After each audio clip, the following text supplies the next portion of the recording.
Parkour. Something we often associate with dudes in their mid-20s who are unemployed and can't let go of their youth. Well, in the world of Dying Light, if you know parkour, you'll be the one laughing. No more women rejecting you because you attempted to impress her with a corkscrew before they even brought out the starters on your first date. No more parents disowning you because you can't keep a job. No more excessive drug use trying to fill the void left inside of you because you chose to do aerials over A-levels. Dying Light 2 really makes you feel like your life had no meaning pre-apocalypse.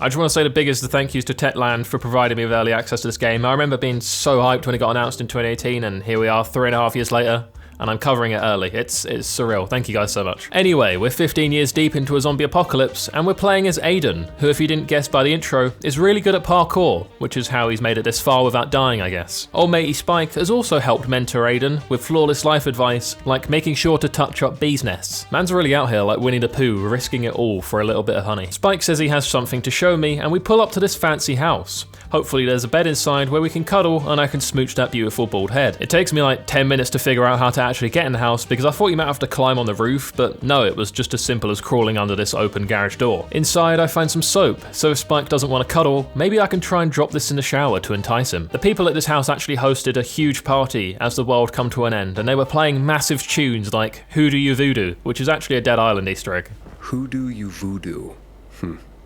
Sounds familiar. No way! That's a Dead Island Easter egg. You gotta respect wanting to go out having a massive sesh. I mean, if you're gonna die, you might as well die with copious amounts of drugs in your system. Not only does this place serve as a reminder of what the world once was, it also serves as the perfect place to practice public speaking. I mean, most people say, imagine the audience naked if you're nervous. But having a real dead audience in front of you would mean avoiding those awkward semis that you get when you do actually imagine the audience naked. Unless, of course, you're into necrophilia, I guess. The whole vibe of this intro to the game is actually really emotional. The sunlight vibes, the soundtrack was hitting. It really made me feel something similar to the first time I watched Ratatouille. Big Donny Spike lays out a couple lawn chairs on the rooftop deck, finds some half-full 15-year-old bevies, and we chat about life. Turns out Aiden is looking for a guy named Waltz who's in a nearby city of Villedor. Spike knows someone who has information on him, so we've arranged to meet. It's like a blind date, it's so exciting. I wonder if he's cute. I mean, got valuable information to help me find Waltz. Spike is also looking for someone. Her name is Jane, and the way he speaks about her, it sounds like she's got his whole heart. Pretty devastating for us, but hey, if Spike's happy, I'm happy. Just kidding, that's a lie we tell ourselves in hopes of making us feel better when our crush doesn't like us back, but it never works. I still remember how hard that hit finding out my crush didn't like me. I went home, had a sad fap thinking about her in the shower. It was devastating. But hey, turns out she's a Tory now, so it looks like I dodged a bullet in the long run. Me and Spike go our separate ways, and I venture forth to a radio tower in hopes of finding Spike's contact. I do an unnecessarily risky cliff dive when I could have just walked down, but that gainer was sick. It's a shame no one was alive to see it. I encounter my first few zombies, and my clothes are absolutely soaked through, so I'm in desperate need of a tumble dryer. I'm really not making the best first impression here. As we close in on the broadcast station, I come across a group of zombies in a tunnel having a nice little kip. I make sure to move quietly, as it's important to get those 8 hours every night. Okay, so I make it to the safe house, where to get the radio station up and running, I'll need to turn on a generator. A riskier decision than having a wank in a public library, as it's getting dark, and if you didn't already know, the zombies in Dying Light become extremely dangerous when it gets dark. Just look at this mad lad. My one advantage was parkour, but this zombie has clearly been sharpening up on the old gymnastics, because that vertical leap was a thing of beauty. Luckily for me, it may have slick moves, but much like Glenn in The Walking Dead, a couple of shots to the back of the head with a baseball bat well and truly does the trick. Spoilers, I guess. Sorry about that one. It was like 6 years ago though. Back at the generator, and Aiden proves he is not an alpha male, as it takes him 3 pulls to get the Jenny going.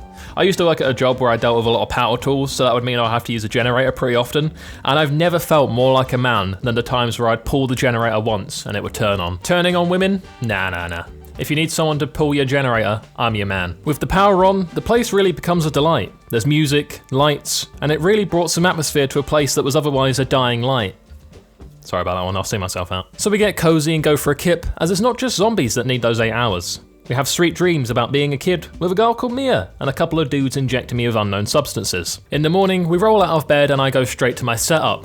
What is this, real life? We managed to reach Spike's contact, and he confirms with me that he knows both Waltz and Mia, and that Mia is still alive, so we arranged to meet him in the metro tunnels. With the wind flowing through my balls, because these shorts are a little wider than I'd ideally like them to be, the sunlight was lifting me, it was hard to not feel good about today, and if the vibes weren't already overwhelmingly positive, I come across a church so I can say a quick prayer to the Lord, repent for masturbating last night, and ask for a blessed day. A slight dampener on the day, literally a dampener, because we have to jump in a lake once again to get across to the metro tunnels. And while the actual dive itself is fun and all, it's impractical once you're out the water, because I literally just dried these clothes last night. I also come across more zombies on the other side of the lake, where I learn that with sharp weapons, I can cut off their limbs. Obviously, I take this opportunity to slice their legs off and create a little amputee zombie army, which is ethically questionable, but hey, entertainment is hard to come by in the apocalypse. If I had a bigger group, we could host some sort of zombie Paralympics. Let's just hope whoever wins it doesn't shoot their girlfriend in a few years. Alright, so I make it to the tunnels, where I instantly get assaulted by a volatile. This is what happens to the zombies when left in the dark, and it's pretty terrifying. Luckily our contact brought his UV light, so he saves us, but not before we could get bit. I pass out from the bite and wake up surprisingly with my clothes and virginity still intact. My contact is however nowhere to be seen, but it sounds like he's getting it pretty rough down the tunnels. I crawl through the vents, and instead of going for the usual gaming stealth approach, we lay our dick on the table and take on the renegades. I really appreciate these renegade dudes playing it fair and only coming out in groups of 2 or 3 rather than overwhelming me. I also learned my new favourite mechanic, where I can vault off a human being into a dropkick. You can even chain them together, it's truly a thing of beauty. Old mate gives me a GRE key, telling me that they're extremely rare and that it's vital Waltz doesn't get his hands on it.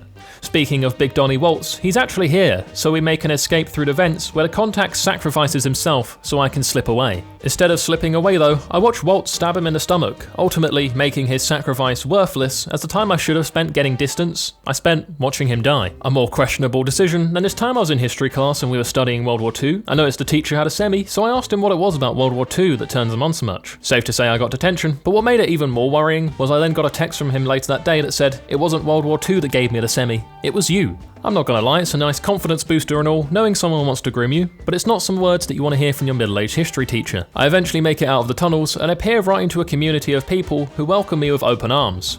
No, I'm totally kidding, they hang me in literally seconds without any kind of second thought. As far as first impressions go for the city of Villedor and its inhabitants, I've got to say this isn't great. Before I can die though, I'm cut down by the grace of Jesus himself. Oh no wait, it's just a big French unit called Hakon. He drags me into a back room where he proceeds to inject me with something, so understandably I freak out due to PTSD, and I'm then knocked out by a big swing of a baseball bat. Things look so promising in the morning, and now I'm unconscious for the second time today. It's not even like an exciting unconscious either, like when you take a sip of your drink at a club and you start to feel dizzy, so you know someone in the room thinks you're cute. Honestly, I think we should change the agenda on roofies. It should be seen as a compliment. I wake up yet for a third time today, and my sleeping pattern is going to be all over the shop. Hakon tells me that this loving community tried to hang me because I didn't have a biomarker and I was turning, but he saved my life. Wow, Hakon, stepping into my life to be the hero? Maybe I wanted to die. So before my contact died, he told me I needed to make it to the fisheye in the city if I wanted to find out more about Mia. I asked Hakon for his help getting to the fisheye, but first things first, I need a biomarker, which is basically like a little smartwatch, but rather than make you feel depressed about the fact you've only done 400 steps in the last week, it tells you how close you are to turning. As it so happens, Hakon is actually a parkour master himself, and he strategically placed these padded landings across the city. Bit of a bitch move if you ask me. Real parkour masters just deal with the long-term joint damage. Big Don Hakon shows me around the city a little bit, including introducing me to a group called the Peacemakers, whose name is actually quite deceptive, as apparently they're not the nicest people. These guys are bigger trolls than the Vikings who discovered Greenland in the 10th century and named it Greenland. So everyone would be enticed to move there, thinking it was luscious land for crops, but really, it was just a bunch of snow and below freezing temperatures. We don't find any biomarkers in the GRE supply drop nearby, but I do find this motherboard in the secret compartment using my GRE key. By this point it's getting dark, so zombies are getting increasingly more aggressive and we need to find a place to hole up for the night. We try this nearby group, but they reject us and even turn off their UV lights, which seems excessively mean. This leaves us in a sticky situation, officially in an intense chase trying to get away from zombies, but it's okay. I escaped my uncle's basement, so this is a breeze. It's a good thing Hakon is a social butterfly, as he's got lots of friends in the city, including this lovable, round Irish lad Killian. I take a quick nap, and I swear I've spent more time sleeping in this game than I have doing anything productive. What is this? real life. I'm awoken by Hakon on the radio telling me he's in the hospital and there's biomarkers. It's going to be tighter than a pigeon's arsehole though, as it's the peak of night, but this is when the hospital is at its safest because the volatiles and other zombies clear out to roam the streets. Kind of like the infected in I Am Legend, if you've ever seen that film. I feel like Dying Light actually took a fair bit of inspiration from that. Christ, I really hope I don't have to put a German Shepherd in a rear naked choke at some point during this game. When we enter the hospital, we're hit with some major flashbacks once again, and we spill the beans to Hakon, telling him that Mia is our sister, and the guy doing experiments on us was indeed Waltz. He's like, yeah, nah, sounds like a breeze, champ, let's keep going. Wow, okay Hakon, I just emotionally opened up to you, and you shut me down in 5 seconds. What is this, real life?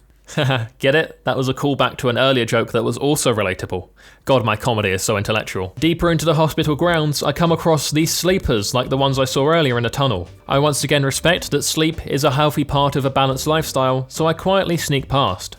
Not gonna lie, I was also terrified. I mean, my arse was well and truly clenched like a Christian boy in a confession booth. We need to go down a floor, so rather than taking the stairs, we jump the elevator shaft because parkour. This massively backfires for Aiden as the elevator collapses, so not only does this attract the attention of a volatile, it also means I have to spend more time in the dark. You see, now we've been bitten, we can only spend a limited amount of time in the dark before turning. On the bright side though, it means I can inject myself with these performance enhancers, which mean I can improve either my health or stamina. Obviously I choose stamina, as that will be important when we eventually settle down with a woman. Hakon also finds me a new biomarker, and it's a good thing he did because when I put it on, we're about to turn. It's a mad rush to make it to the door and get some vitamin D in the system, but we do make it just in time. This volatile tries to follow us, but gets singed by the sunlight.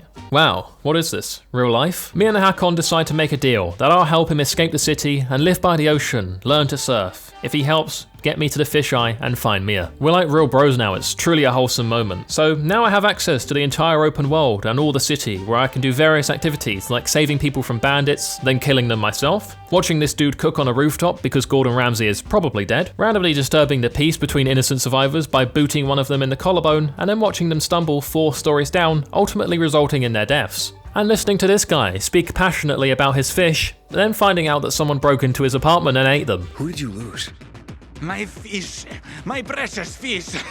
Thank you guys for watching. This game is an absolute blast. I mean, it's unfair on the reviews that have come out of it because this was before day 1 patch where loads of bugs are going to be fixed. It's through no fault of the reviewers, by the way. I'm not blaming them. It's not their fault that Techland were giving them early access codes that was clearly a more unstable build. But just don't judge the game by the reviews. Judge it by your own opinion. For me, it's an absolutely incredible game, and I've barely run into any bugs, and this was pre-day 1 patch. To me, this is going to be a situation similar to one of Days Gone, where review scores really don't ultimately reflect how good the game actually is because they played a significantly more unstable build. Give it a chance, form your own opinions, and let me know if you want to see more. A big thank you as always to those of you who've clicked the join button and become a member of the channel. It really does mean a lot, and I will see you all in the next one. Thank you guys, love you guys. Bye-bye. I just want to give a massive shout out to my motherload Voiy Bois and above, Gerardo Cruz, Björn van den Hatter, TheGamerTeg, Zyfin Productions. Thank you guys for your support.